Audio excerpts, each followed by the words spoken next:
Hey guys, Game Out Gaming here, and today I want to bring you guys a commentary about my opinion with Infinite Warfare, the beta so far. So we are almost done with weekend 1 of the beta.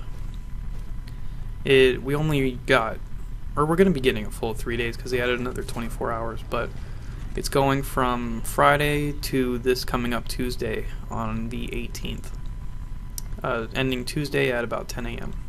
So we're almost done with weekend 1. I've played a few matches. I'm almost max rank so far on the beta. And I think I have enough matches under my belt to give my opinion on the game and what I think of everything going on. So the gameplay you're watching is just a little sniper gameplay. And then after this, it's going to be, I think I just red gun. But we'll get to that later. So my review will be a pros and cons type review, so I'll give you pros, I'll give you cons of the game that I have experienced so far, and then things that they could probably fix in the game. So let's start it off. I'm going to start off with a pro. I don't want this to be one side of the video's cons, one side's pro. I want it to be a mixed bag. So the first pro of the game is mission teams. Now, I think this is a great thing that they implemented. It's another thing to rank up while you're playing the game instead of just yourself. You can rank up your own mission team and then get unlocks that way. I think it's great. People say it's a lot like Destiny and their factions, but I've never played Destiny, so I don't know how to compare the two. And it's just a great way to be able to unlock unlocks without just ranking yourself up. I think it's a nice little thing that they added, just something else to focus on while you're playing the game instead of just your main level. Alright, and then the first code we're going to get to is obviously boosting, just to get the elephant out of the room, out of the way. Boosting, I don't blame the developers for having this in the game, as the game's been in development for 3 years, at least. So, what I mean by that is, before Advanced Warfare came out, Activision and all the developers of Call of Duty obviously went into a room, made an idea of adding boosting to their games. And this was before the whole idea of boosting was hated. So you gotta think, this game was already in development before everyone gave their opinion of boosting. So I can't hate on the developers for adding this in there, as they didn't have enough time to just take it out without having an incomplete game and not meeting their deadline of bringing the game out. So hopefully in 2017's game we will get no boosting, but I just want to get that one out of the way. And then the next pro will be in-game missions. This goes along with mission teams, so it's something that you can work towards while you're playing the game, and you get your own little status bar of the active mission that you have. It's pretty much the same thing as challenges from previous games where you would work towards a challenge, and completing challenges you could unlock title cards. But these mission teams rank up these in-game missions rank up your mission team. I think that's a nice little addition, something to work towards the game instead of just focusing on your own KD or just the objective. But let's be honest, the sad truth of Call of Duty players is they don't mainly focus on the objective. A good amount of the time they're only focusing on their KD. But it's something to work towards in a game to complete that in-game mission. And then the next con will be map size with boosting. These maps are way too small while we have boosting. It makes it so that people can just flank very quickly and shoot you in the back or from the side. While playing the beta, I've been shot in the back so many times or from the side, it gets so annoying. It's not fun when you can't have a one-on-one gunfight with someone when you're getting shot from the back or from the side because of flanking. The maps are just way too small for boosting. I think the map Frost is appropriately sized and laid out for boosting, except for the obvious wall run across the map, which that should be fixed, but I think that's a good sized map for boosting. The other maps I think are smaller. Maybe other than Throwback. Throwback feels like an appropriate size too, but I think Frost is a perfect example of what the map size should be.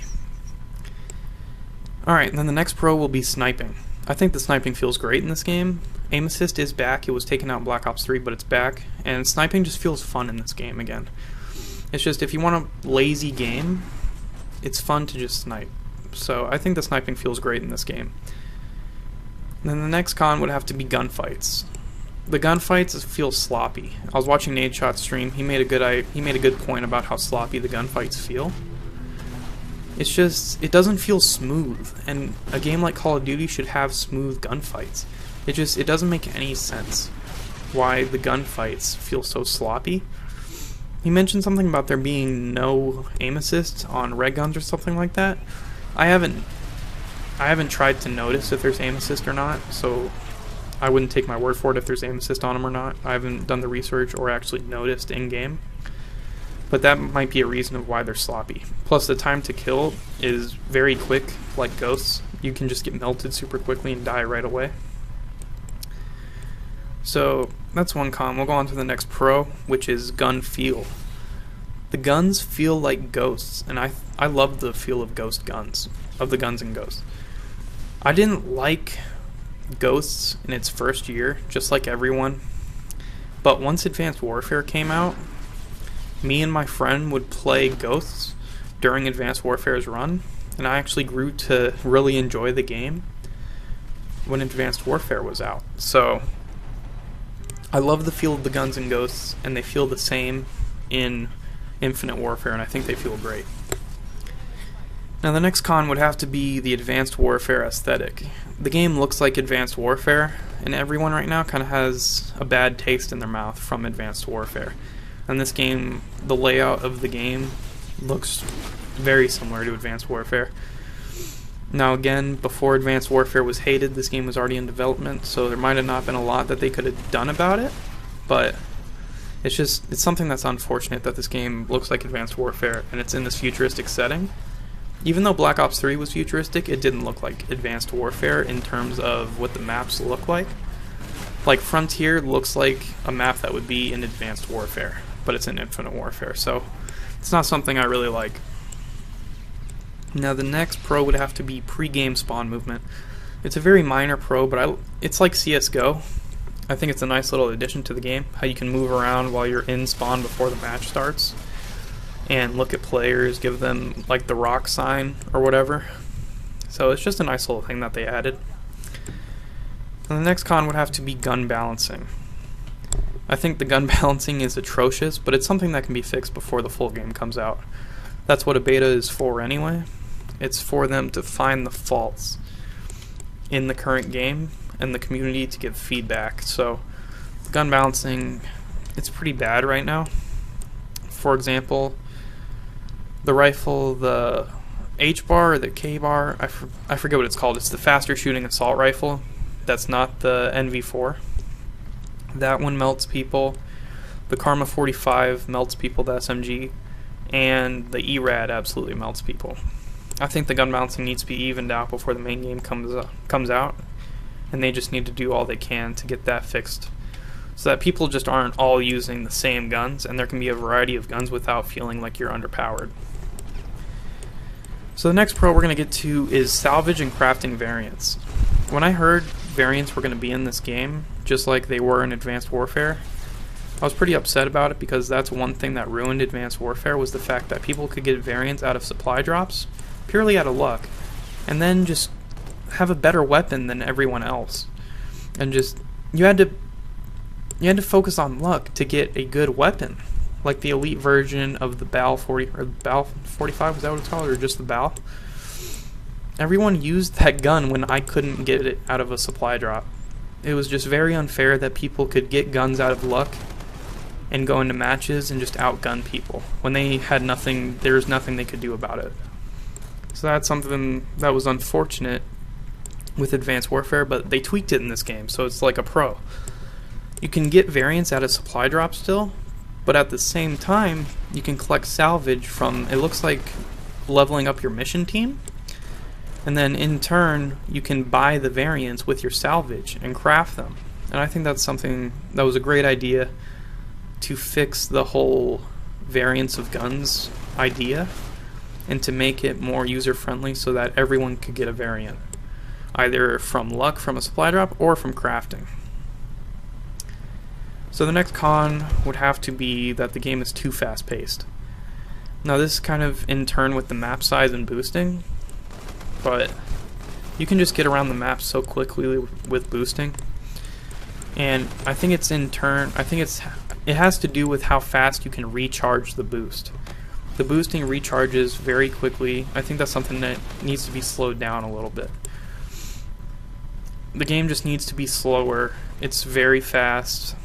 That's why I think this game will be a more SMG dominant game. It's just you can get up in people's faces very quickly. And that's not something I'm a huge fan of. So that's a con for me. And then the last pro I have is very minor, but it's the nuclear kill countdown. So when you're using a Fallout weapon, a Fallout variant of a weapon, every time, it's not every time you get a kill, but every few kills there's a nuclear countdown timer.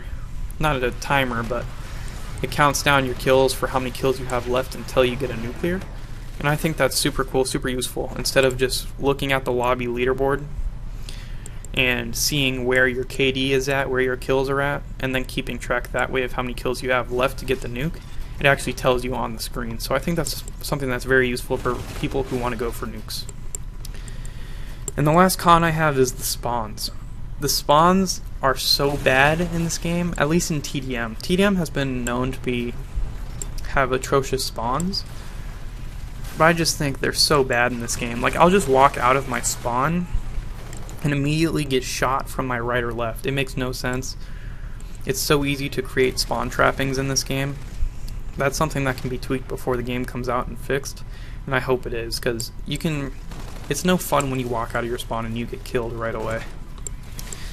So that's all I have for pros and cons right now, and let's look at things that can be fixed before the main game. One is gun balancing and hip fire. So the gun balancing, it happens every year. Some guns are much more OP than others, and they just need to be leveled with the other guns. And I mentioned hip fire. The hip fire spread, at least for SMGs that I noticed, is so small you don't even need to put a laser on the SMGs because the hip fire is just too ridiculous. I think the hip fire spread needs to be raised because even at some medium ranges you don't have to look down sight, you can just hip fire. And the spread is so small that you can get a bunch of shots on target and probably kill the guy. That's something that needs to be fixed. Next is the boost recharge rate. I kind of mentioned this with how fast-paced the game is, but I think the boost recharge rate needs to be lowered significantly so that people aren't just boosting their way around the map for the whole game. The point of boost really, I think, should be that you boost really quick, get up on a level of some kind, hop on top of some second level of the map, and then it has to take a little bit to recharge. The recharge in this is so quick that you can just boost constantly. It's no longer about who has better gunfights in Call of Duty, it's who can better manipulate the movement and who boosts all the time. It's just not a fun way to play the game. And then next is party and menu glitches. I think they've already fixed some of these, but if they haven't, parties are so hard to create because randomly things will be locked. Like, your party is joinable, but then it'll tell other people that it's not joinable. That makes no sense. Also, when I've exited to the main multiplayer menu where it tells you to public match, and I go back into public match, it'll have the lock find match. The find match button will be locked. It makes no sense why it is locked at all. All I have is a party of 2 people, and I just did a quick action, and all of a sudden I can't find a match, and I have to recreate the party. Very annoying. And then the last issue would have to be network problems. For example, kicked out of party chat. Me and my friend, this is the only time it's ever happened, and it's happened, or not the only time it's ever happened, but it's happened only in this game. We'll be in party chat, and then all of a sudden it'll say that there's a network error, and it kicked us out of the party chat. We're still playing the game, so there's not really a network error, but it kicks us out of the party chat. This has to be on Call of Duty's side. They have to work with the system of the PlayStation 4 so that you don't get kicked out of the party chat. It shouldn't have to be the job of Sony to fix the party chat so that it correlates with Call of Duty. It should be the other way around. It has to be something that's with this game that just kicks us out of the party chat randomly, and it's never happened with any other games that we've played.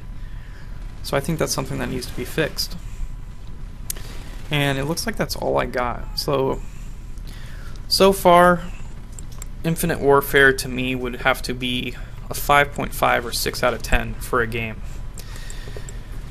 There are pros and there are cons to the game, but I think a lot of these cons just outweigh the pros and make this game just kind of unfun. Just not fun at all, really. I wasn't having a great time with the beta. It's not what Call of Duty used to be. It's sad that I'm paying $80 to just play the Modern Warfare Remastered at this point. I don't see me playing this game much at all when it comes out. If they ever make Modern Warfare Remastered by itself, I'm probably just going to trade in my Infinite Warfare, and with that trade-in value or money, I'm just going to pick up Modern Warfare Remastered.